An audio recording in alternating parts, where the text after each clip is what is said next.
Hello everybody, welcome back to my channel. Today I am going to be playing around with the Sony a6400 for you. I have reviewed this a6300 and the a6000 before.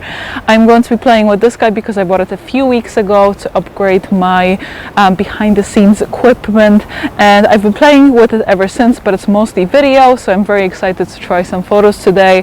I think it's going to be great. It's such a nice solid camera, and based on the other ones that I used, I really loved them, so I'm super excited to get to use it. So before we get into this video, please make sure to subscribe to my channel and click the little bell button to not miss any of the future uploads, and let's get into the video.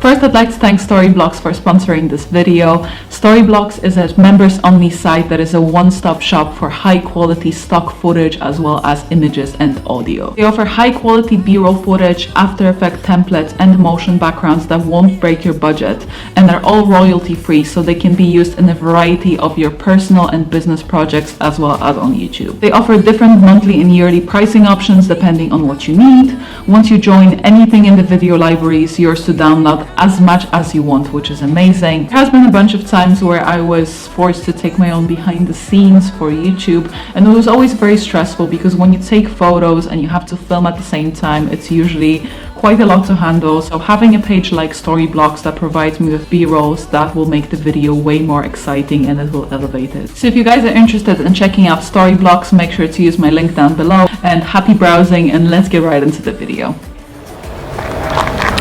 Okay, so at the moment I'm shooting on f2.5, 500 of a second, ISO 200. I am shooting on the 35mm full frame, which is the equivalent of 50 crop frame. So I'm around 50 right now. I'm taking some nice portraits here, that's lovely. Gorgeous.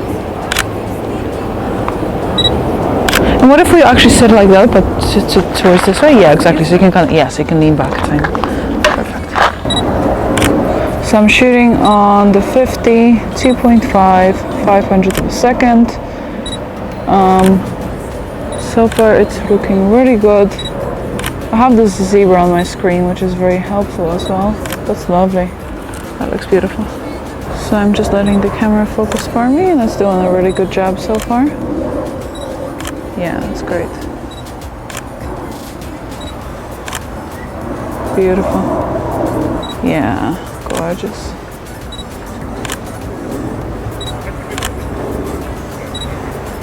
Yes, beautiful. I have to say the IAF is actually really good. It detects the eye really quickly and the focus is really fast. So that's definitely a plus in this camera.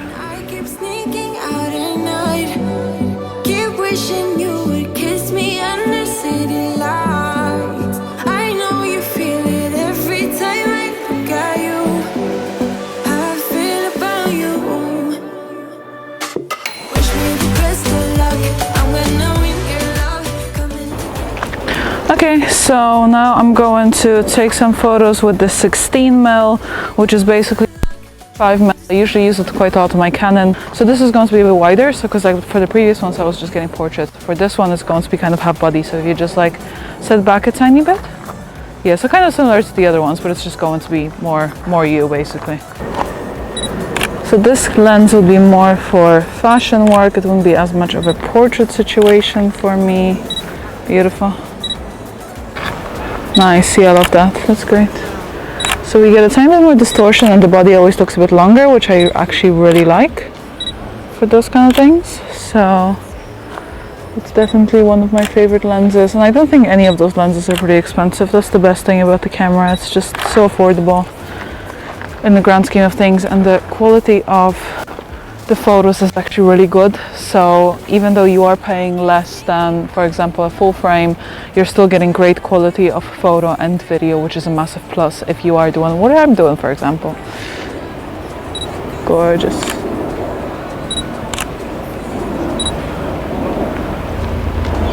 The dynamic range is always very good on the camera as well. So for those of you who know me and who've been following for a while, you know I've been using the a6000 for a while. I'm also filming right now on the a6300. You can see it right here, it's a conception. And and this is the a6400, so I am pretty familiar with the model. I've used it for a while. It is a very solid model for somebody who's looking for a camera for under $1,000. It's a really good choice. You have a variety of lenses that are really inexpensive, so it's great. Cool, okay, I'll take some. Yeah, that's nice. Beautiful. Yeah, I think out of the two lenses I do prefer the 16 or the 35, because it does give you a tiny bit more room. The focus is super fast on the camera and it pretty much doesn't miss. I don't get any blurry photos, which is amazing. That's lovely. So we just moved on into the look number 2. We are going to be shooting here just a tiny bit of tropics. We are in the subtropical garden. It's about to start raining, which is very accurate. That's beautiful. Yeah, that's beautiful. Okay.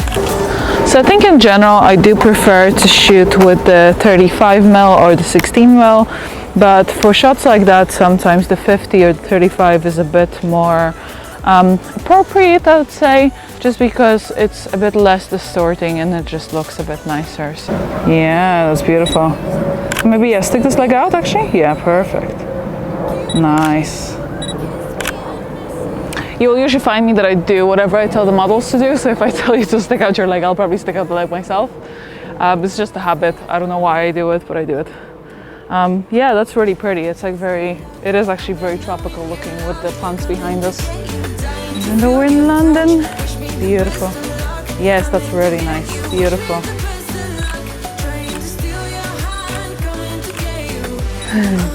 That's fine. Sorry. And today is very overcast as well, so it's kind of interesting to see how the camera handles the light. And so far, obviously I'll have to look at it on my computer, but it looks pretty good. So we'll see how the dynamic range is, how it handles the highlights and shadows in post-production as well. But so far so good. I'm going to lower the f-stop a tiny bit, maybe to 2.0 to see what it's like. I'm darkening the background to 640, maybe 500, 640. 640 of a second, f2, ISO 200. So I think it's important for you to assess what kind of camera you need and what you need it for. I've been using the a6000 and the a6400 that I have now mainly for putting my behind the scenes together. So the stuff that you guys watch is usually filmed on this thing. And I have to say it's such a versatile little camera. You know, if you don't have your big camera on you, this guy is really capable of taking some really amazing photos. I've taken photos on the kit lens that is super cheap. It's only 50 quid, I think. It's really good value for money. So if you guys are looking for something that is very affordable but has a high quality of image, it is a cropped frame, you know, so you don't get the full sensor, but to be honest, it's never been an issue. It's only about finding the right lens for you and figuring out what you want to get out of the camera. But if you are looking for something that has really good video abilities and photo capabilities, then this is definitely a camera for you to consider. The a6400 has dropped in price now, I think a tiny bit, because of the new models that came out recently, so I'm sure you'll be able to get a very decent deal on it. I've seen it for like 800, 700 euro. So if you are looking for a nice camera that isn't a full frame but it's really, really nice, then this is your guy. Have this hand down as you had it? Yeah, exactly. Yeah. Beautiful. Yeah, perfect. Nice. Look at the sun. Wow. It's amazing.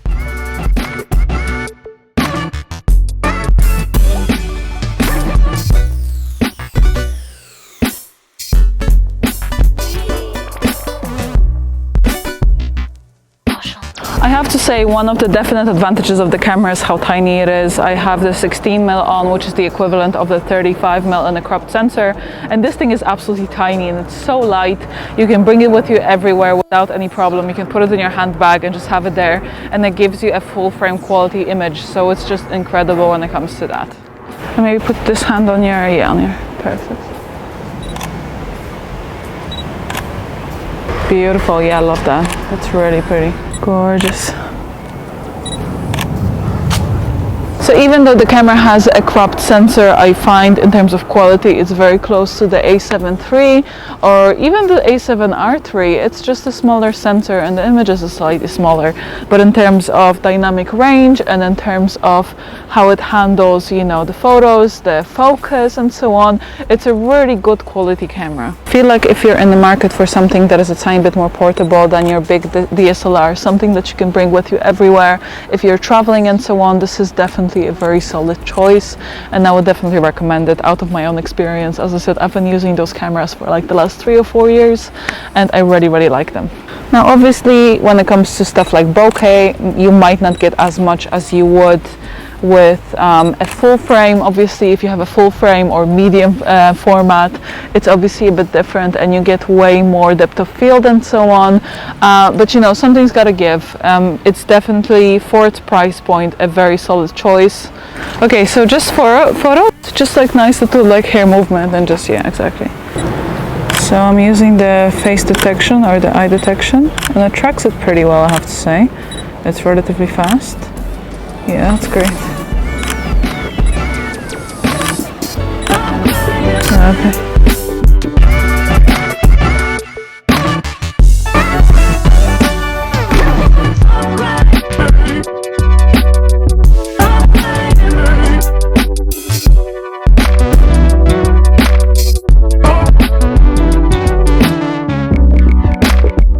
Okay guys, that's it for today. I hope you enjoyed this behind the scenes and I hope you enjoyed my review of the camera. Let me know what you think about it. Make sure to follow Jessica on her Instagram. I'm going to link her down below.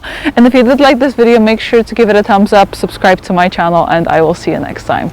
Once again, big shout out to Storyblocks for sponsoring this video. Make sure to check them out. Click the link down below to check out their awesome plans today.